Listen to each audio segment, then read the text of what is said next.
마태복음 12장 28절 함께 이 한 절 말씀을 같이 읽겠습니다.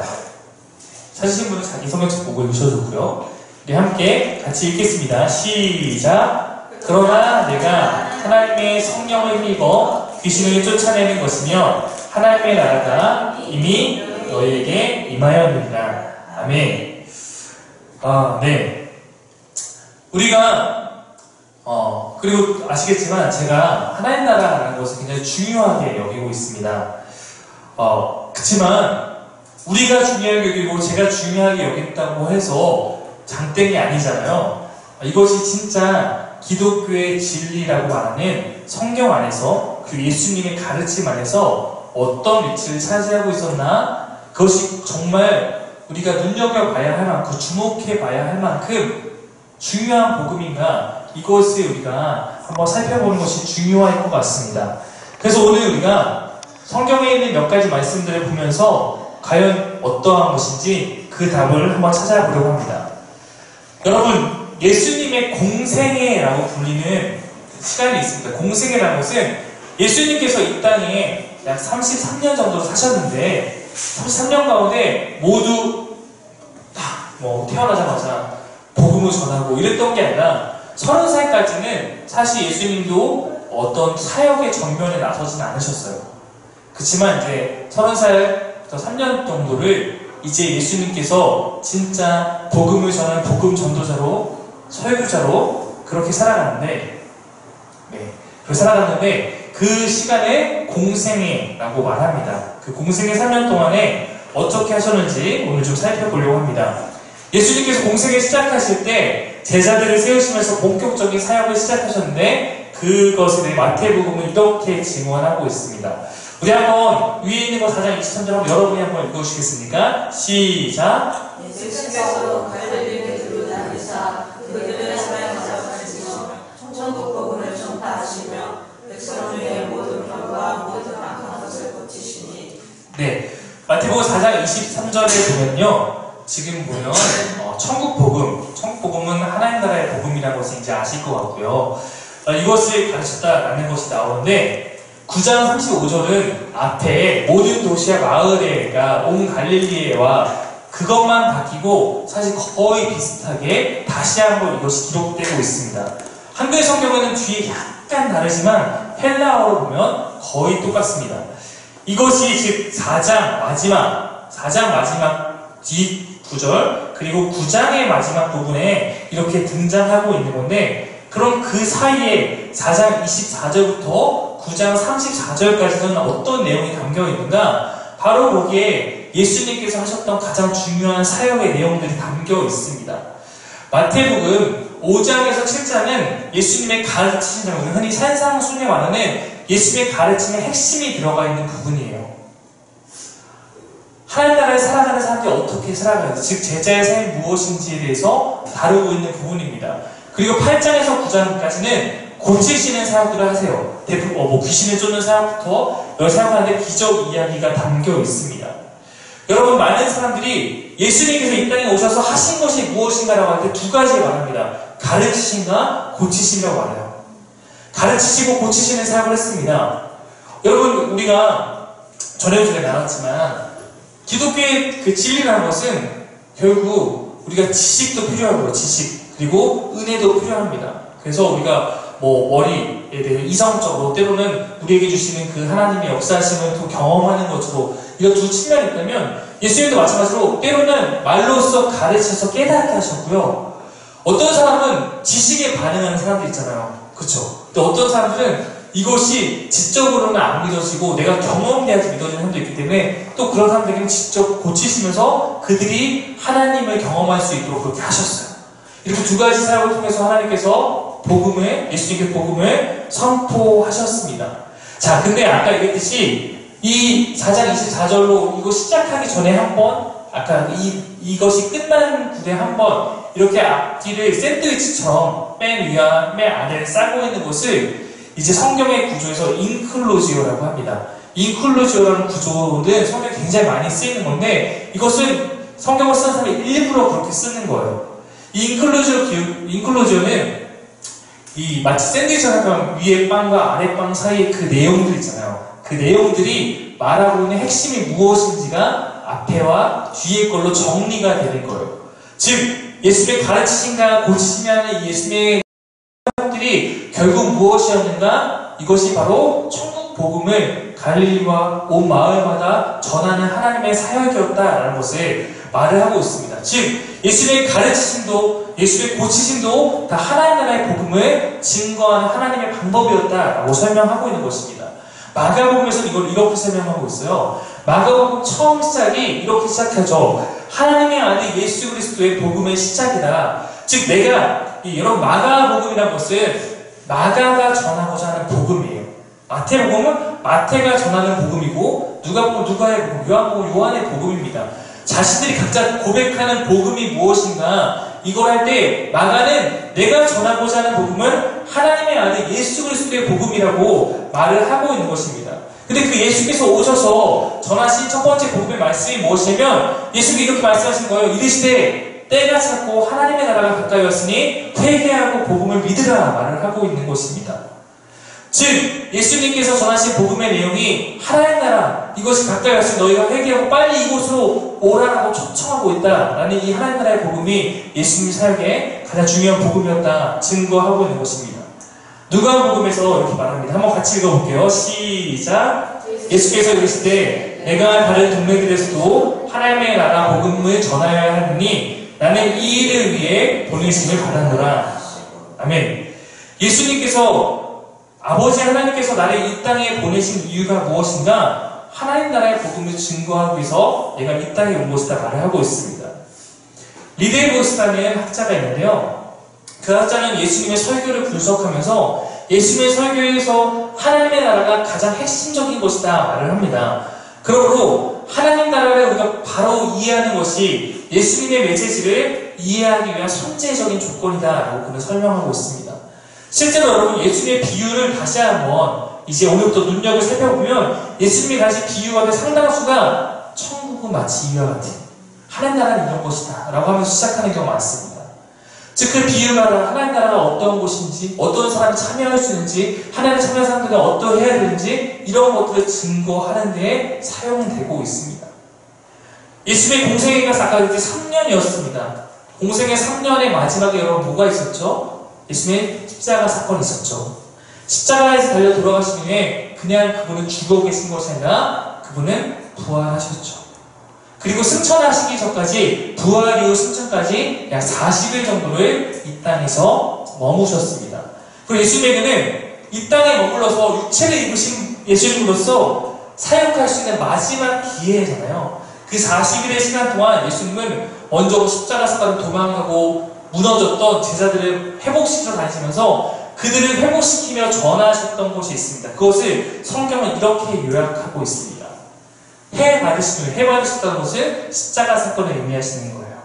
해 받으신 후에 또한 저희에게 확실히 많은 증거로 친히 사실 부활하셨다는 거죠. 부활해서 나타나셔서 40일 동안 저에게 보이시며 뭘 말씀하셨다? 하나님 나라의 일을 말씀하셨어요. 예수님께서 부활하셔서 승천하기까지 40일 시간 동안 제자들에게 만나서 주님이 시작하셨던 이것을 이제 이어받아서 계속 해나가야 하기 때문에 그 사명을 다시 한번 그들에게 전달하셨다. 이제 너희가 나의 뜻을 받아서 이 사명들을 해나가야 된다. 그들에게 전하고 가르치신 그 사명의 내용이 하나님 나라의 일이었다는 것입니다. 그럼 예수님께서 처음 이 땅에 오셔서 사역하시는 그 사역의 시간 동안 예수님이 전한 모든 복음의 주제는 하나님 나라에 대한 것이었다라는 것을 알 수 있습니다. 즉 예수님의 가르침은 하나님 나라로 시작해서 하나님 나라로 끝났다라고 말해도 지나치지 않습니다. 그렇다면 예수님은 그랬습니다. 그럼 예수님 이후에 그 사명을 이어받은 제자들과 또 교회들 이방 사역들은 과연 어떻게 됐을까? 그 이방 선교의 중심에 있었던 바울의 사역을 우리가 살펴보려고 합니다. 그럼 이렇게 나와 있어요. 바울이 회당에 들어가 석 달 동안 담대히 하나님 나라에 관하여 강론하며 권면하다. 강론은 뭐겠습니까? 제가 지금 하는 게 강론이에요. 가르치고 증거하는 것입니다. 어떤 사람들이 마음이 굳어 순종하지 않고 무리 앞에서 이 도를 비방하거나 하나님의 진리를 비방했다는 겁니다. 바울이 그들을 떠나 제자 따로 세우고 두란노 소원이라는 것을 만들어서 성경 공부하는 방이에요. 날마다 강론했습니다. 뭘 강론했을까요? 하나님 나라에 대해서 강론했겠죠. 또 이렇게 말합니다. 보라, 내가 여러분 중에 왕래하며 하나님 나라를 전파하였으나 이제는 여러분이 다 내 얼굴을 다시 보지 못할 줄 알라. 네, 지금까지 바울이 왕래하며 돌아다니며 곳곳에서 전했던 것은 하나님 나라에 대해 전했다는 것입니다. 또한 그들이 날짜를 정하고 그가 유숙하는 집에 많이 오니 바울의 집으로 추천을 과외합니다. 바울의 집에 성경 공부를 해요. 아침부터 저녁까지 강론하여 하나님 나라를 증언하고 모세의 율법과, 이것은 모세의 오경을 말하는 거고요, 선지서를 말하는 겁니다. 즉 구약을 갖고 예수에 대하여서 권하더라라는 겁니다. 지금 보면요, 여러분 밖에서 요즘에 뭐 부흥회, 사경회 이런 거 하지 않습니까? 날짜를 모여서 같이 예배드리는 게 그것 아닙니까? 바울이 부흥회와 사경회를 했다면 그 안에서 율법과 선지자의 말, 구약 전체를 배경으로, 왜냐면 그때 시간이 없었으니까 구약 전체를 배경으로 설교를 해나갑니다. 그걸 통해서 구약의 예언이 예수에 의해서 성취됐다는 것을 바울은 가르치고 있습니다. 그리고 그를 통해서 하나님 나라를 그는 증언하고 있습니다. 즉 하나님의 나라는 성경 전체의 주제인 것입니다. 여러분, 사도행전이라는 이 책은 굉장히 흥미롭고 또한 되게 도전도 줄 수 있고 마음을 두근두근하게 하는 복음 전파의 이야기입니다. 그래서 많은 교회가 액치 29라는 표어를 쓰기도 합니다. 액치 29가 뭘 뜻하냐면 사도행전이 28장에서 끝나니까 사도행전 28장 이후에 29장을 지금 우리가 살아야 된다. 우리가 29장 같은 역사 이 땅에 만들어내자. 이런 표어가 액치 29라는 겁니다. 근데 적어도 그런 정신을 갖고 나아가려면 28장이 어떻게 끝나는지 정도 알아야지 우리가 이어서 29장을 써내려고 할 수 있지 않겠습니까? 28장 마지막 두 절은 이렇게 나와 있어요. 한번 같이 읽어보겠습니다. 시작! 바울이 온 이태리에 자기 셋집에 머물면서 자기의 오는 사람을 다 영접하고 하나님의 나라를 전파하며 주 예수 그리스도에 관한 모든 것을 담대하게 거침없이 가르치더라. 끝! 이렇게 끝납니다. 바울이 마지막까지 보여줬던 모습은 자기 셋집에 이렇게 머물면서 자기의 오는 사람을 영접하면서 그들에게 하나님 나라를 전파하며 주 예수에 관한 모든 것을 담대하게 거침없이 가르쳤더라. 그럼 우리가 어떻게 해야겠습니까? 우리에게 찾아온 사람이 없다면 우리가 찾아가서 주 예수 그리스도에 관한 모든 것 하나님 나라를 전파하며 가르쳐야 할 사명이 우리에게 있는 것입니다. 예수님께서는 하나님 나라를 그의 복음의 핵심으로 전하셨고 바울은 하나님 나라와 주 예수 그리스도를 복음의 핵심으로 증거하고 있습니다. 여러분, 이것도 또한 인클루지오예요. 사도행전 1장의 첫 장에서 예수님의 마지막 사역을 다뤘어요. 예수님의 이후에 예수님의 증언이 무엇이었는가? 아까 1장 3절에서 그것이 하나님 나라였습니다. 사도행전 마지막 끝에 그의 사명을 이어받은 바울, 사도들의 모습이 어땠는가? 하나님 나라를 증거하는 것입니다. 즉, 사도행전 처음과 끝이 말하고 있는 것은 이 안에 있는 모든 내용들이 하나님 나라의 복음이 확장되어 가는 것이다 라는 것을 보여주고 있는 것입니다. 여러분, 교회가 무엇입니까? 교회가 바로 예수님을 따르는 그런 공동체입니다. 그분의 사명을 이어받은 사도들에 의해서 교회가 세워졌고 이제 그 사도들의 사명을 다시 한번 이어받아서 교회가 그 예수님의 사명을 해나가는 제자들의 그런 공동체입니다. 예수께서 그러하셨고 사도행전에 나타난 사도들과 교회들이 그러하듯이 우리 사김의 교회 또한 하나님 나라의 복음을 알고 그것을 살고 그것을 전해야 하는 것입니다. 그래야 우리가 예수를 따르는 제자이며 사도행전 29장에 살아가는 사람들이라고 할 수 있지 않겠습니까? 제가 지난 3주간의 시간 동안 하나님 나라의 개념을 가르치면서 그 내용 가운데 가장 중요한 것이 있다면 그럼 과연 하나님 나라가 무엇인가 라는 것입니다. 이제 우리는 이것을 이렇게 이해해야 합니다. 천국이라는 단어를 보면 우리는 어떻게 이해합니까? 이거 뭐라고 풀어야 돼요? 네, 이거 천국은 일단 하늘나라입니다. 네, 같은 단어죠. 하늘나라는 즉 뭐다? 이것이 하나님의 나라와 동의어다. 왜냐면 하늘은 하나님을 지칭하는 왕국법이기 때문에 하늘나라, 천국, 하늘나라, 하나님 다 같은 단어예요. 그리고 이 하나님 나라는 마지막으로 우리 뭐라고 이해해야 한다? 하나님의 왕되심입니다. 하나님의 왕되심을 말하는 거예요. 하나님 통치를 말하는 거예요. 이것이 이 네 개의 단어는 다른 의미 갖고 있지 않습니다. 이걸 성경이 표현하는 하나님 나라의 문법입니다. 하나님의 왕 되시다는 것은 미래에 일어날, 죽음 이후에 일어날 어떤 일이 아니라 지금 나의 왕이 되셔야지 죽음 이후에 하나님 내가 하나님 왕으로 모실게요. 이게 무슨 의미가 우리에게 있겠습니까? 그러므로 하나님 나라는 결코 미래적일 수 없습니다. 물론 미래에도 그럴 것입니다. 그러나 현재적인 거예요. 오늘 이 순간 우리가 그 통치 안에 있어야 하는 것입니다. 여러분 예배에 오늘 어떻게 오셨습니까? 여러분의 의지일 수도 있어요. 그러나 궁극적으로 오늘 내 안에 성령께서 예배하도록 내게 마음을 주시고 내가 순종한 결과 우리는 예배할 수 있는 것입니다. 오늘도 혹시 내가 예배하기 힘든 몸, 예배하기 힘든 환경, 예배하기 힘든 마음이 있다면 사단은 그것을 계속 부각시키면서 우리가 하나님께 예배하러 나아가지 못하도록 하나님을 왕으로 인정하고 높이러 나아가지 못하도록 방해하고 애썼을지도 모릅니다. 그러나 여러분 이 자리에 왔습니다. 그의 통치를 받는 자녀들이기 때문에 먼저 순종함으로 이 자리에 온 것이 우리가 해낸 첫 번째 승리라면 이제는 이 자리에서 주를 온전히 예배함으로 하나님 왕되심을 고백하며 내 마음에 진심을 드리는 것이 우리가 이 자리에서 해내야 될 궁극적인 승리의 모습일 것입니다. 제가 지난주에 찬양 하나를 통해서 하나님 나라에 대한 것을 나눴다면 오늘도 한 찬양을 잠깐 여러분과 나누고 싶습니다. 마커스 2013년 앨범 킹덤 오브 갓 하나님 나라에 있는 또 하나의 곡이고 우리가 이미 예배 시간에 여러 번 불렀던 곡입니다. 잠깐 이 곡을 함께 여러분과 같이 듣고 나누고 싶습니다.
오늘 우리가 같이 나눈 이 찬양의 가사 속에서도 하나님 나라에 대한 중요한 몇 가지 특성을 잘 드러내고 있습니다.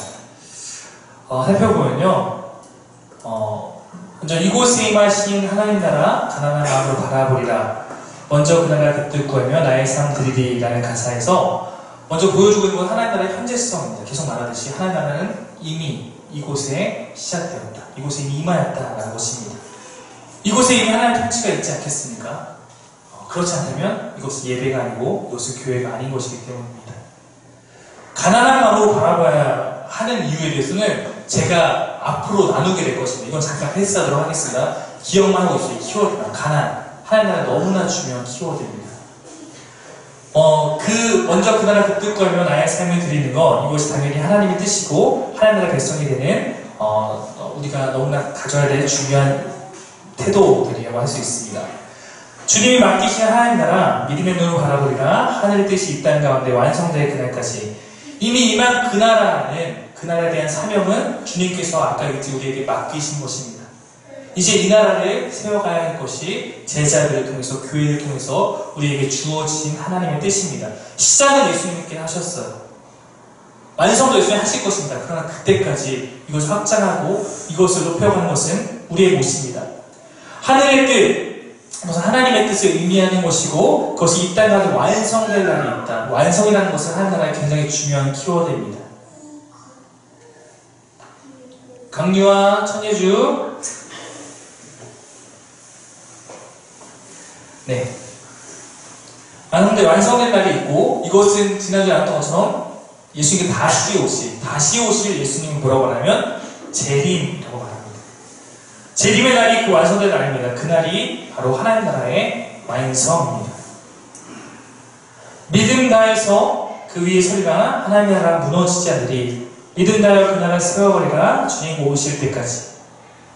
여러분, 하나님의 나라는 결코 무너지지 않습니다. 왜냐면 아무리 누군가 부정해도 하나님이 이 땅에 이 세상의 왕이라는 사실은 변함없는 진리이기 때문입니다.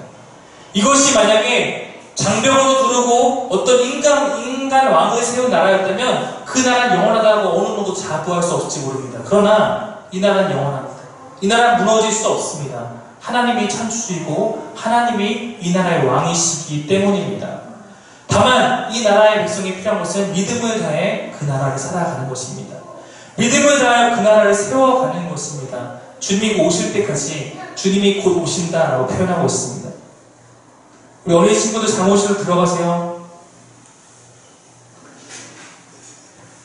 그 나라를 통해서 세워보고자 하시는 하나님의 그 명령에 대해서 우리는 순종해야 하고 그 순종은 주님이 오실 때까지 우리에게 계속 되어야 할 그러한 것입니다.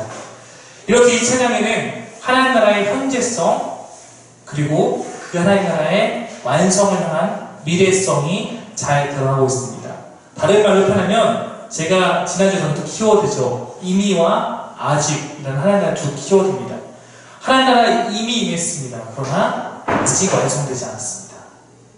하나님 나라는 이미 우리 가운데 시작되었습니다. 우리는 그 나라에 지금부터 참여해야 합니다.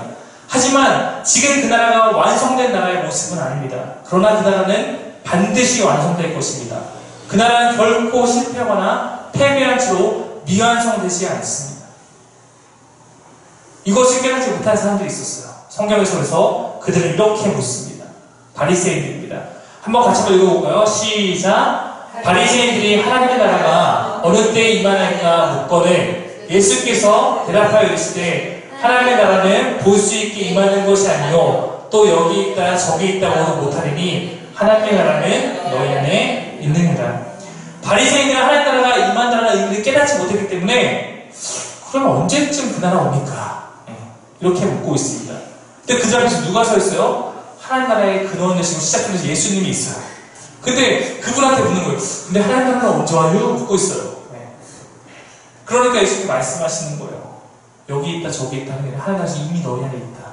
이미 너희 안에 있다는 바리새인의 마음 안에 하나님 나라가 있진 않겠죠. 그러니까 이미 그곳에 계신 예수 그리스도 그 자신이 하나님 나라, 그분이 통치하는 그 땅의 하나님 나라라는 것을 보여주고 있는 것입니다. 여러분, 다 바리새인들은 자신들의 잘못된 생각과 사고가 있기 때문에 깨닫지 못하는 거예요. 실체가 앞에 있는데도 깨닫지 못하는 것입니다. 여러분, 오늘날도 하나님 나라는 죽어서 가는 나라라고 손에 묻고 생각하는 사람들은 이런 말씀을 아무리 갖다줘도 깨닫지 못하는 것입니다. 우리 가운데 우리의 어떤 잘못된 사고가 가득 차 있다면 진리의 말씀 앞에서 반응하기 어려운 경우가 참 많습니다.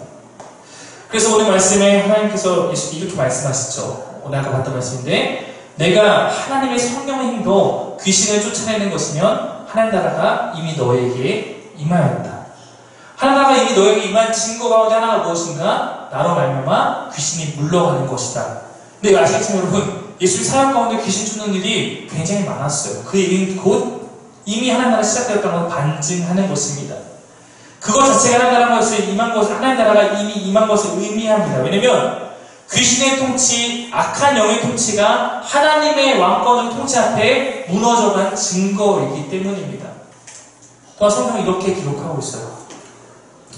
율법과 선지자는 요한의 때까지요. 그후부터는 하나님 나라의 복음이 전파되어 사람마다 그리로 침입하느니라.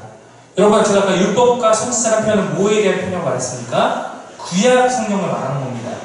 율법과 선지자, 즉 구약에서 말해왔던 그 모든 진리들은 요한의 때까지다. 이 요한은 누구겠습니까? 세례 요한이에요. 여러분, 세례 요한의 사명이 무엇이냐면 예수님, 실제 진짜 이 나라 이 땅에 오신 메시아를 준비하는 역할이었습니다. 본인 스스로 그렇게 말하지 않습니까? 내 뒤에 오실 분 난 증거하는 역할이다. 나는 그분을 전하는 소리에 불과할 뿐이다. 예수님이 오시기 전에 세례 요한이 그래서 먼저 등장해서 이 역할을 했습니다. 즉 그 후라는 것은 이제 그가 그렇게 외쳤던 요한까지 준비되었던 그것이 끝난 이후에 예수님이 이 땅에 오심으로 말미암아서 하나님 나라의 복음이 전파됐고 임하였고 이제는 모든 사람이 그 나라 그곳으로 침입한다라고 말합니다. 하나님 나라에 들어간다라고 말할 수도 있는데 침입한다라고 말했던 것은 적극적인 표현을 의미하는 것입니다. 침투하여 들어가는 모습이에요. 여러분, 이 나라는 우리가 만들어간 나라는 아닙니다. 이 나라에 속하기 위해서 우리가 필요한 것을 반응하고 순종하고 그분을 왕으로 인정하며 나아가는 것입니다. 그러나 우리가 이렇게 표현할 때 우리의 이 순종함이 굉장히 소극적으로 이해되기 쉽습니다.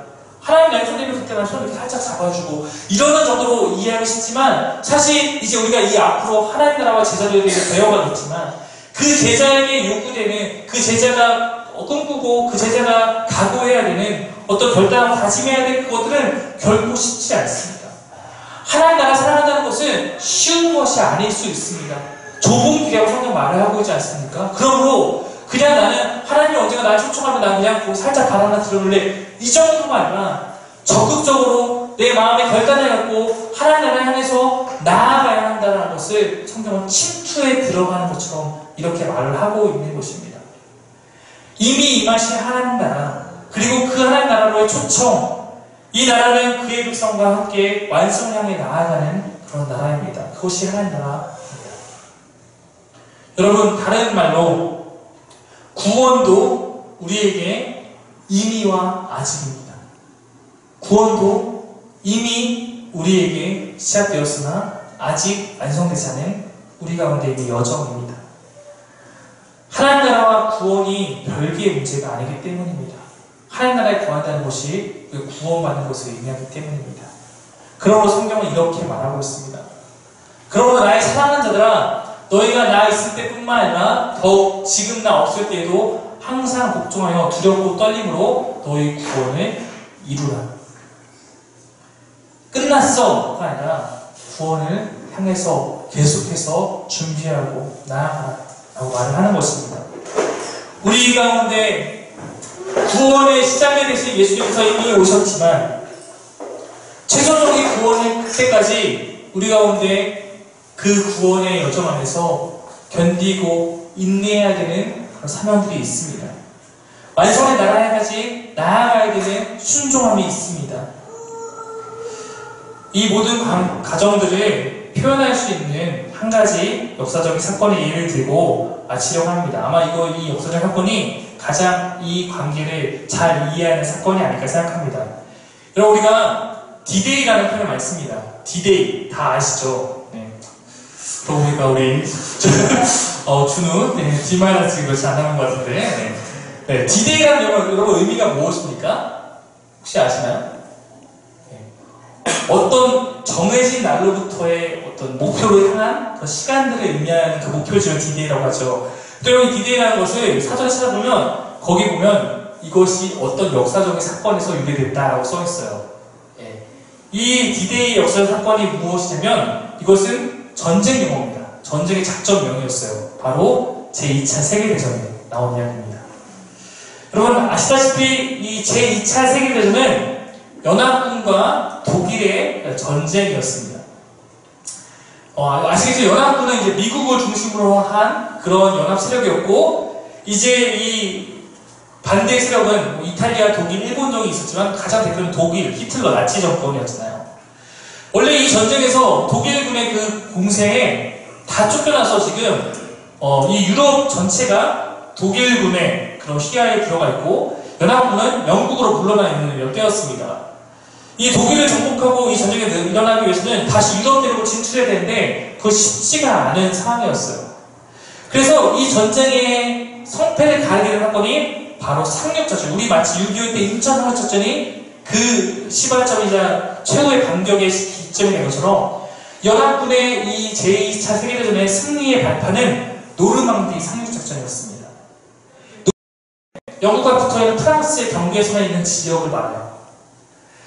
이 연합군이 이 프랑스, 즉 유럽 대륙에 상륙하게 되면 독일군에게 굉장히 불리해질 수 있기 때문에 독일에는 그때 굉장히 중요한 명장이 있었어요.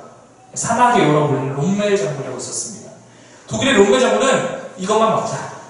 해안군을 경계하면서 상륙을 막고자 했습니다. 근데 그때 당시 해안에 며칠 동안 안개가 너무 가득했기 때문에 며칠 동안은 아무 일 없겠다라고 생각하고 이 롬멜 장군이 생각보다 로맨티스트였던 것 같아요. 전쟁 중에 아내의 생일을 축하하러 비행기를 타고 잠깐 베를린에 갑니다. 이 시간도 괜찮겠다.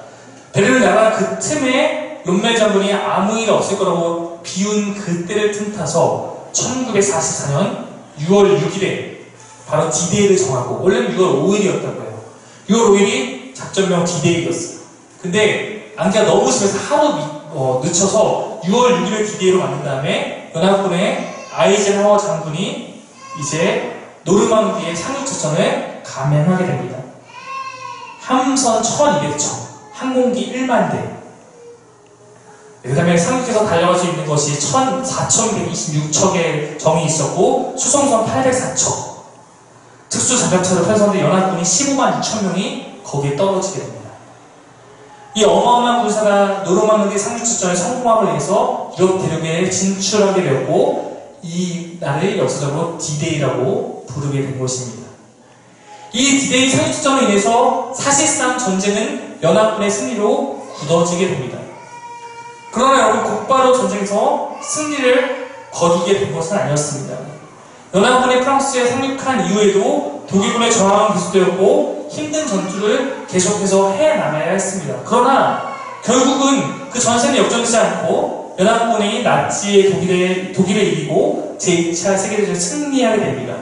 그 최종적 승리의 날을 부르는 것이 승리의 날에서 V-Day입니다. 빅토리 데이라는 뜻이에요. 연합군의 노르망디 상륙작전, 이것이 있었던 게 D-Day였고, 저렇게 진출해서 독일을 점령한 것이 V-Day, 즉 승리의 날입니다.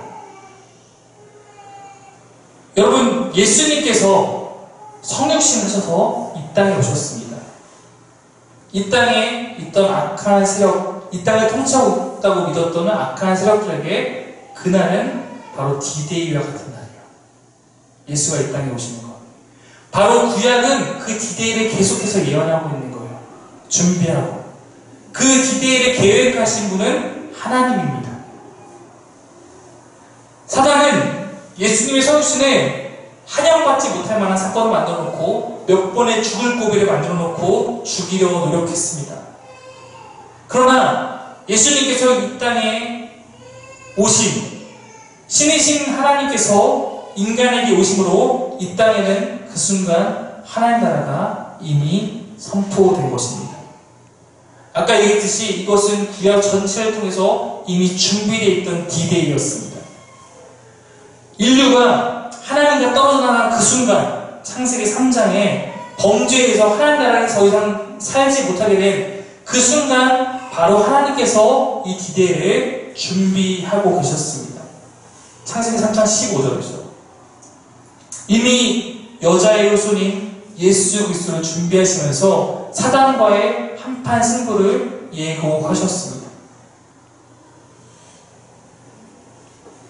이 땅을 지배하고 있는 악한 죄의 나라들을 점령하고 이 땅에 하나님 나라를 실현하고자 예수님께서 약속대로 오셨습니다. 그리고 십자가에 달리심으로 그 구원을 이미 이루셨습니다. 이제 우리는 무엇인가 남아있는 싸움을 해나가는 것입니다. 이미 예수님은 승리했기 때문에 다 이루었다 말씀하셨습니다. 이 전쟁은 이미 끝났습니다. 그런 의미에서 사단의 나라는 패배한 것이 결정되었습니다. 그러나 우리에게 남겨진 전투가 있을 뿐입니다. 다시 오실 예수님은 승리자로 이 모든 전쟁을 끝내며 심판자로 오신다고 하셨습니다. 하나님의 백성들, 하나님의 군대에 속한 사람들에게 예수님이 다시 오시는 그날은 V-Day, 즉 승리의 날입니다. 그날이 언제 온지 우리는 알 수 없지만 그날은 반드시 옵니다. D-Day가 있으면 V-Day가 없을 수 없습니다.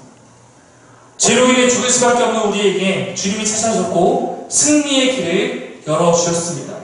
이제 우리가 그 길을 걸으며 주님의 백성이 될 것인가, 주의 군대가 되어 주의 나라를 살아갈 것인가, 아니면 패배가 확정되어 있는 죄악의 나라의 백성으로 살아갈 것인가, 성경은 우리에게 묻고 있는 것입니다. 사람은 계속해서 그런 날로 속일 것입니다. 아니야, 우리의 지지하라. 하나님의 길을 따르는 것은 어리석은 것이다. 자신이 갖고 있는 남겨진 시간 동안 최대한 우리가 홀깃할 만한 눈에 보이기 좋은 것들을 갖고 우리를 유혹할 것입니다. 마지막 발악을 할 것입니다. 그러나 여러분, 이 전쟁은 이미 하나님께 승리하신 전쟁입니다. 그러므로 여러분 속지 마십시오. 깨어서 그 나라의 승리를 고대하시고 그 나라의 백성답게 살아가십시오. 승리한 왕의 백성답게, 승리한 왕의 자녀답게 살아가십시오. 애초에 이 모든 세계는 하나님께서 우리에게 맡기신 그런 세계입니다. 이것이 주의 나라가 되고 이 땅 모두가 주의 나라가 되도록 우리의 삶을 다해서 살아나갈 것입니다. 그럼 이렇게 한 줄로 정리합니다. 예수님의 오심으로 이 땅에 이미 하나님 나라가 임했습니다. 악한 세력은 그 앞에 힘을 잃었습니다.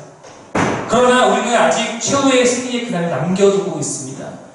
예수께서 약속하신 대로 오셔서 구원을 이루신 것처럼 약속하신 대로 최후 승리의 그날은 반드시 옵니다. 우리가 이것을 믿고 하나님 나라 살아가는 저와 여러분 사귐의 교회가 되기를 간절히 바랍니다. 기도하겠습니다.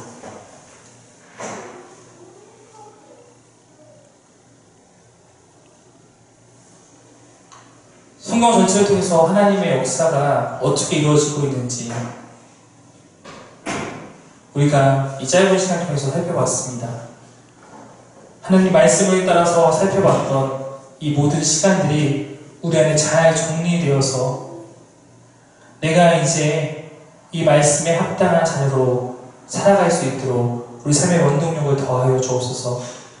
내 안에 시작된 하나님의 통치가 영원까지 계속될 수 있도록 내 안에 순종하는 마음을 주시고 하나님 나라의 백성답게 이 세상에 어떤 악한 세력에도 굴복하지 않고 담대하게 이 땅을 바라보며 이곳에 하나님 나라를 선포하며 나아갈 수 있도록 인도하여 주옵소서. 주께서 하나님 나라의 복음을 전하시고 그리로 많은 사람을 초청하셔서 우리가 복음의 자녀가 된 것 같이 이제 그 사명을 이어나갈 우리 교회 또한 그리고 나 또한 복음을 전하고 먼저 복음을 살고 그 복음으로 사람을 초대하며 복음을 맛보는 그런 삶 될 수 있도록 인도하여 주옵소서. 감사드리고 예수님의 이름으로 기도드립니다. 아멘.